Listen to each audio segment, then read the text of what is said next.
भारतनि गाहाय मन्त्रि माननीय नरेन्द्र मोदी बिथाङाबो बाख्नायनो गोनां जादों। बिथाङा बर' हारिनि गेजेराव सारेन्डार खालामदों। औ बर' हारिया दिनै बिथांमोनखौ फेजेननो हादों। IASB कुइसन होनायनि गेजेरजों जोंनि बर' फिसाफ्रानो BTC हालामाव थानाय गुबुन गुबुन जाति जनगोष्ठीनि फिसाफोरानो IAS, IPS, IFS जानानै जोंनि हालामखौ दैदेननो हाथों, जोंनि हारिखौ दैदेननो हाथों होननानै जोङो साफा साफा गथ'फोरनि मुङाव 5 लाख रां राननानै 50सा गथ'खौ जोङो दिल्लीयाव दिनैसिम बेच मोनथाम फोरोंनो हरबाय। बेनि थांखियानो जादों फिसा जानांगोन, गुफुं बिमा बिफा जानो हानांगोन आरो बेखौनो जोङो दिनै फारिखान्थि लानानै जोंनि समाजाव मोनसे मिजिंथिजों सान्थि गायसननायनि खामानिखौ जोङो मावदों। गेजेरजों दुलाराय BTCनि सिङाव थानाय बर'नि थाखाय गुरुदेव कालीचरण ब्रह्मआ 1929 मायथाइनि 4 जानुवारियाव साइमन कमिसनखौ लोगो हमनानै बर'नि थामोनथानि बाथ्राखौ बुंदोंमोन। जाय जेंनानि मोगा-मोगि जानानै दुलाराय बर' फरायसा आफादा बड'फा इउएन ब्रह्म जाय जेंनानि थाखायनो मानबेन्द्र रन्जन दैमारि बिथांनि दैदेननायाव बासि बासि गावनि आंगोफोरखौल' बिथांमोना बासिनानै प्राय 15,000 मानसिनि एबा न'खरनि हानि जेंनाखौ बिथांमोना फोजोबदोंमोन। जोंनि दैदेनगिरिफोरा हाजार हाजार हाग्रा हाखौ सिफायनानै साहा बागान गायसनदों। फारसेथिं जोंनि फिसाफोरा हानि जेंनायाव गोग्लैनानै आंखालनि मोगा-मोगि जानानै गावनि फिसाफोरखौ जोङो गुफुं सोलोंथाइ होनो हायाखै, गुफुं समाज दानो हायाखै, गुफुं सोलेरखौ जोङो लुखांनो हायाखै। नाथाय दिनै मानबेन्द्र प्रमद बर' बिथांनि दैदेननायाव जोंनि सरकारा 2,60,000 न'खरनि हाफोरनि जेंनाखौ दिनै सुफुंनो हाबाय। BTCआव बेसेबां गामिफोर दङ, बबे बबे गामिया मा मा पर्यायाव दङ, बै जोंनि सरकारनि दिनाव मानबेन्द्र प्रमद बर' बिथांनि दैदेननायाव बे 50टा गामिखौ नन केटेस्ट्रेल गामिखौ जुरिब जायै गामिखौ जुरिब खालामनानै दा मानसि राहानि मोनथाय होनो थाखाय जोङो सिगांबोबाय आरो बेखौ जों मावफुंगासिनो दङ। जोंनि गेजेराव गोबां दाबो दैदेनगिरिफोर दङ, जाय दैदेनगिरिफोरखौ जोङो मोनसे आखुथायजों रुजुनो हायो। बे जादों अमा हालेवनायाव सैमा आगान केरेक्टार आखुथाय। जोंनियाव गोबां दैदेनगिरिफोर दङ, अमाया हालेवबाय थागोन, सैमाया उनजों फैनानै गाग्लिफैबाय थागोन। जोंनि दावहारु बिदा फंबाइया 64 दाबो जेलाव दङ। दैदेननायाव जोंनि सरकारा सुप्रिम कर्टनि उकिलफोर सोनो दङ, जेन गोख्रैयैनो जों बिथांमोनखौ बेल होनो हायो। आसाम गभर्नमेन्टखौ बा आसाम सरकारखौ दुलाराय बर' फरायसा आफादनि हेफाजाबाव, बर' साहित्य सभानि हेफाजाबाव जोंनि सरकारा मानबेन्द्र प्रमद बर' बिथांनि दैदेननायाव बावैसोनो बिथांमोनखौ उदां अख्रांनि सिङाव लाबोनांगौ होननानै खावलायनायनि गेजेरजों आसाम सरकारखौ जोङो बाध्य खालामदों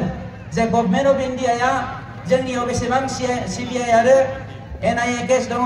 बे केसफोरखौ जोंनि आसामाव हरनानै गोख्रैनो बिथांमोनखौ बेल मोननायनि राहा लानांगौ होननानै जों नारसिननाय बायदियै आसाम गभर्नमेन्टआ दिनै बे खामानिखौ मावदों। नाथाय जोंनाव माखासे दैदेनगिरिफोर दङ,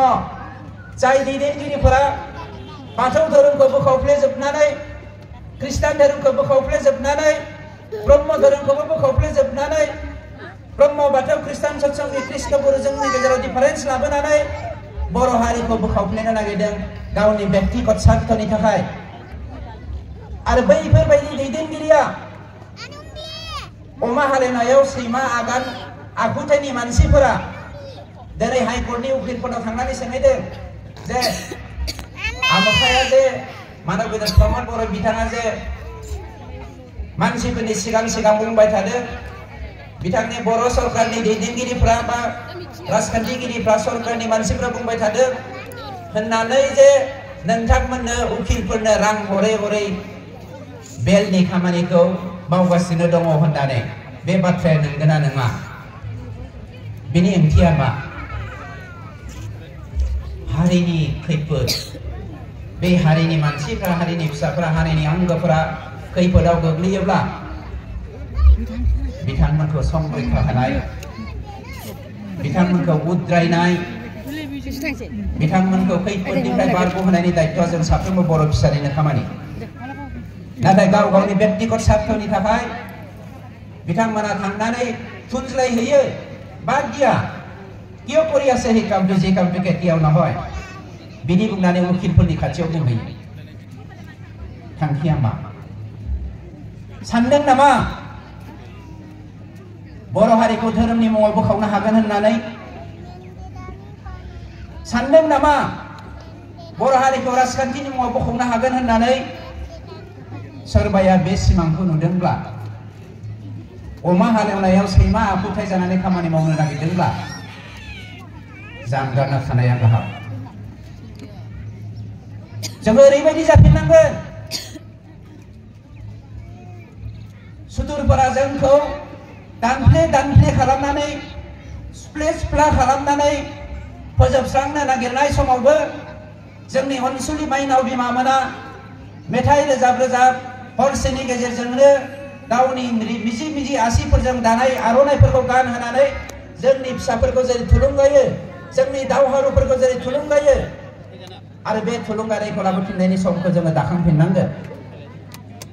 खर'नि दावहा मेलेमनि दावहा अननायनि दावहा गोसोनि दावहा बे दावहायाव दिनै जोंनि दुलाराय बर' फरायसा आफादनि दैदेनगिरिफोरनि दैदेननायाव बर' साहित्य सभानि दैदेनगिरिफोरनि दैदेननायाव जोंनि जातीय संगठनफोरनि गोसो होथाब खामानि मावनायाव जों जेन थुलुंगानो हायो बे थुलुंगानायनि खामानिखौ जोङो दिनै गोसो मोदोम जिउ होनानै मावनांगोन नोंथाङा आखाइ फोलावनो हाया फोलावनाङा